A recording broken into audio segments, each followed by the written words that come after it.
स्वामी अविमुक्तेश्वरानंद और प्रयागराज प्रशासन के बीच का जो टकराव है वो बढ़ रहा है। आज 6 दिन हो चुके हैं, 6 दिन बाद भी ये विवाद सुलझने का नाम नहीं ले रहा। इस विवाद में एक तरफ धर्मगुरु हैं तो दूसरी तरफ राजनेता भी अब शामिल हो गए हैं। संतों में भी एक तरह से टकराव देखने को मिल रहा है। अलग अलग पक्ष अलग अलग राय रख रहे हैं एक दूसरे के खिलाफ। कुछ ने मोर्चा खोला हुआ है, कुछ संत अविमुक्तेश्वरानंद के पक्ष में दिखाई दे रहे हैं तो कुछ उनके खिलाफ भी हैं, उनके विरोध में भी हैं और ये कह रहे हैं कि शंकराचार्य ने जो किया वो सही नहीं किया। वहीं इस मुद्दे पर बीजेपी और समाजवादी पार्टी भी अब आमने सामने आ गई है। यानी राजनीतिक गतिरोध तो है ही, संतों में भी गतिरोध देखने को मिल रहा है। धर्म गुरुओं के बहाने दोनों पार्टियां एक दूसरे पर तंज कसती हुई दिख रही हैं।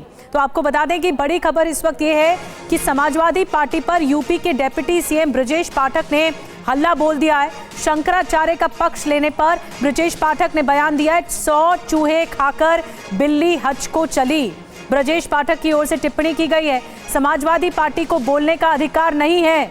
एसपी ने कार सेवकों पर गोली चलवाई थी। एसपी का सनातन संस्कृति से कोई लेना देना नहीं है, ये कहा ब्रजेश पाठक ने। सुनिए क्या कह रहे हैं। दरअसल समाजवादी पार्टी को तो बोलने का अधिकार ही नहीं है। समाजवादी पार्टी के बारे में एक कहावत चरितार्थ होती है कि शुभ बोले तो बोले, चलनी क्या बोले जिसमें 72 छेद। दूसरी कहावत, 100 चूहे खा के बिल्ली हज को चली। समाजवादी पार्टी को जवाब देना होगा कि जब अयोध्या धाम में कार सेवक इकट्ठा हुए, निहत्थे कार सेवकों पर गोली क्यों चली थी? क्यों सरयू माता के जल को खून से आपने रंगा था? आप ढोंग कर रहे हैं, आपको सनातन संस्कृति से कोई लेना देना नहीं है। समाजवादी पार्टी को इतिहास कभी माफ नहीं करेगा। तो 6 दिनों से ये विवाद जारी है, लेकिन ये विवाद और बढ़ता जा रहा है। अब आपको बता देते हैं, केशव प्रसाद मौर्य के बयान को लेकर अखिलेश यादव ने एक पोस्ट किया था जिस पर ब्रजेश पाठक ने ये प्रतिक्रिया दी है। आपने सुना ब्रजेश पाठक को।